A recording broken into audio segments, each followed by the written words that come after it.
ایک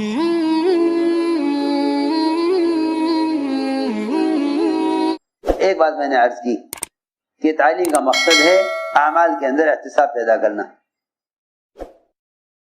اس تعلیم کا معمول دونوں جگہ تھا، مسجدوں میں بھی اور گھروں میں بھی، کیونکہ گھر کے اعمال یہ عورتوں کی مسجد ہے. گھر کے اعمال عورتوں کی مسجد ہے، جس طرح مسجد کے اعمال یہ مردوں کے جمع ہونے کی جگہ ہے، اس طرح گھر کے اعمال یہ عورتوں کی مسجد ہے. گھروں کے اندر اعمال دعوت قائم کیے جاتے تھے جو سنو غور سے، جو مرد اور عورتوں کے دونوں کی تربیت کا اصل ذریعہ تھے. اعمال گھر کے اندر کیے جانے والے اعمال، اس سے مرد اور عورت دونوں کی تربیت ہوتی تھی. گھر کے اعمال سے مرد اور عورت دونوں کی تربیت ہوتی تھی. کیوں؟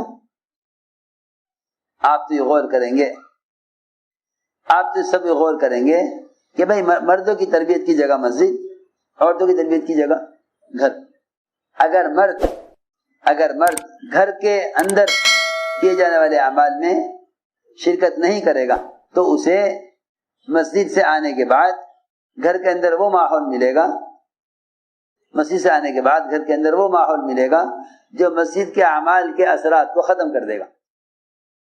غور سے سنو بات، جس ماحول سے آیا ہے اگر اس ماحول کو گھر میں قائم نہ کرے گا تو مسجد کے اعمال کے اثرات ختم ہو جائیں گے. اس لیے اللہ تعالیٰ نے قرآن میں گھر کے اندر کیے جانے والے اعمال کو، گھر کے اندر کیے جانے والے اعمال کو اللہ تعالیٰ نے قرآن میں یہ فرمایا ہے کہ ہم ان اعمال کے ذریعے پوری طرح مردوں کو عورتوں کو ہر قسم کی شرک سے، ہر قسم کی روحانی بیماریوں سے، ہر قسم کے برے اعمال سے ہم پوری طرح پاک کرنا چاہتے ہیں.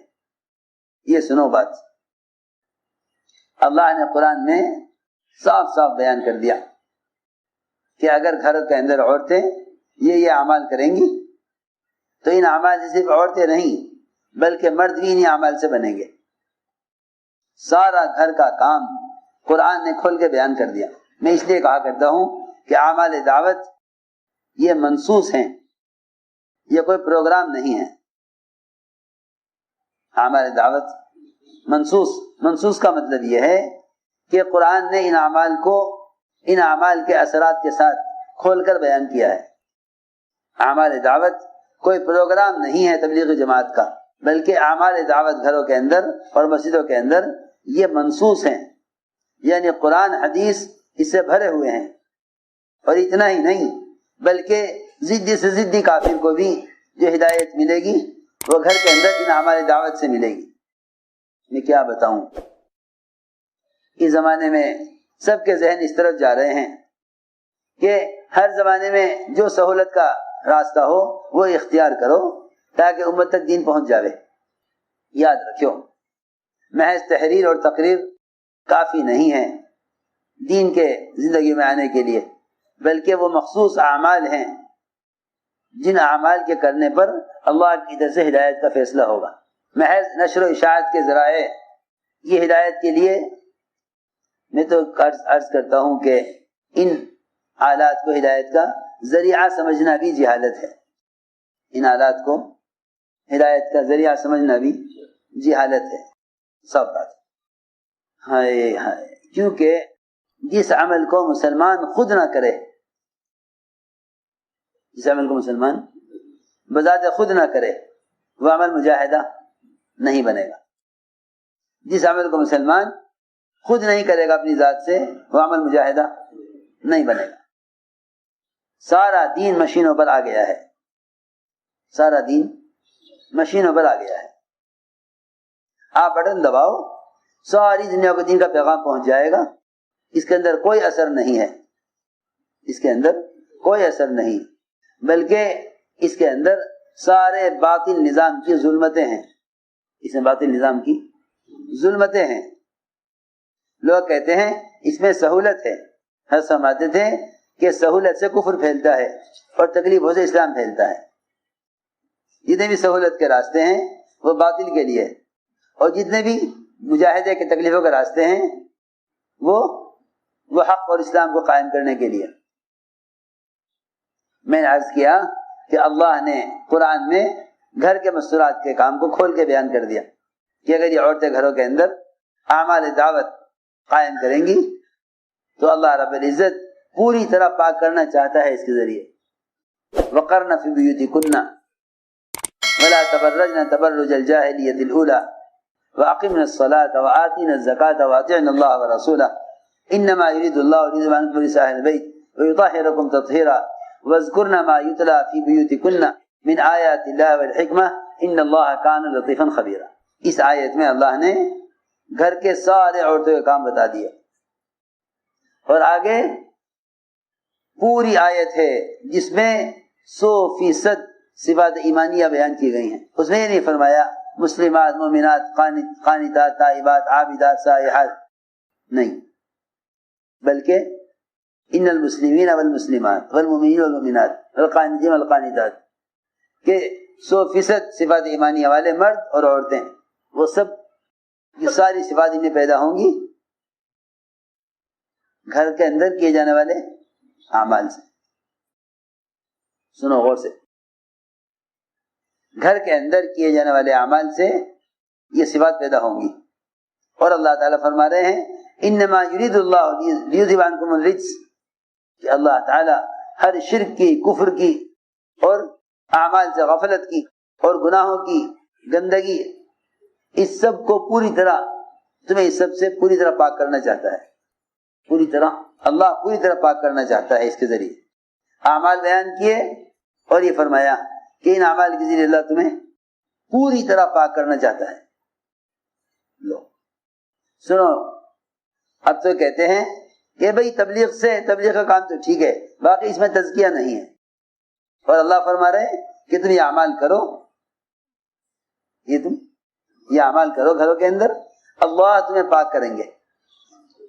سوچو تو صحیح، اللہ تمہیں پاک کریں گے. قرآن کہہ رہا اللہ جسے پاک کرنے کا ارادہ کر لیں، کیا اس کے اندر کوئی گندگی باقی رہ جائے گی؟ اس پر کام کرنے والوں کو کوئی یقین نہیں، کوئی یقین نہیں. یہ گھر کے اعمال یہ سوچ کر چھوڑ دیں گے کہ بھائی ان کو تو کرتے کرتے طبیعت اکتا گئی ہے، اب کوئی اور نیا پروگرام بناؤ. جی ہاں، آج کے لیے بھی شوق ہے، کوئی نیا پروگرام بناؤ. ہائے ہائے، تم سب مقررین کی تقریریں سنو گے، تمہیں ایسا لگے گا کہ تبلیغ میں وہ بات نہیں ہے جو ان کے بیان میں ہے. اس کا مطلب یہ ہے کہ کام کرنے والوں کو اعمال دعوت سے تربیت اور تزکیہ کا یقین نہیں ہے. حالانکہ میں عرض کر چکا کہ اعمال مسجد اور گھر کے اعمال یہ سب قرآن حدیث سے براہ راست ثابت ہیں.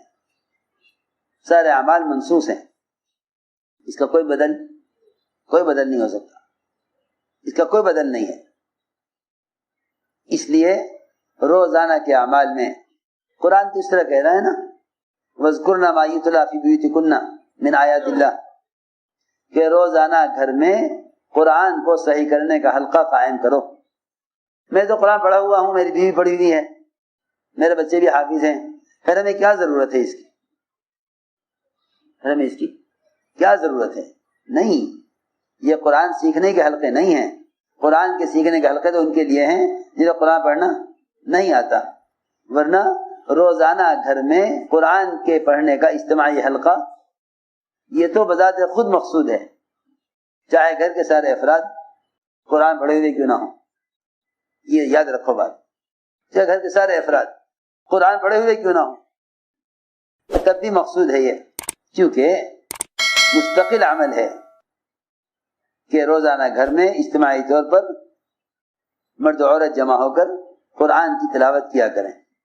کیونکہ ایک خیال یہ پیدا ہو گیا کہ بھئی فرشتے اپنے پروں سے آسمان تک اس حلقے کو گھیر لیتے ہیں، وہ صرف ذکر اور تسبیحات کا حلقہ ہے. ایسا نہیں ہے، بلکہ ہر وہ حلقہ جس سے اللہ کی یاد مقصود ہو، چاہے وہ مسائل کا سیکھنا ہو، چاہے وہ اللہ کی بڑائی اس کے احکام اور جنت دوزخ کے تذکرے ہوں، اور چاہے وہ اجتماعی طور پر بیٹھ کر قرآن کا پڑھنا ہو.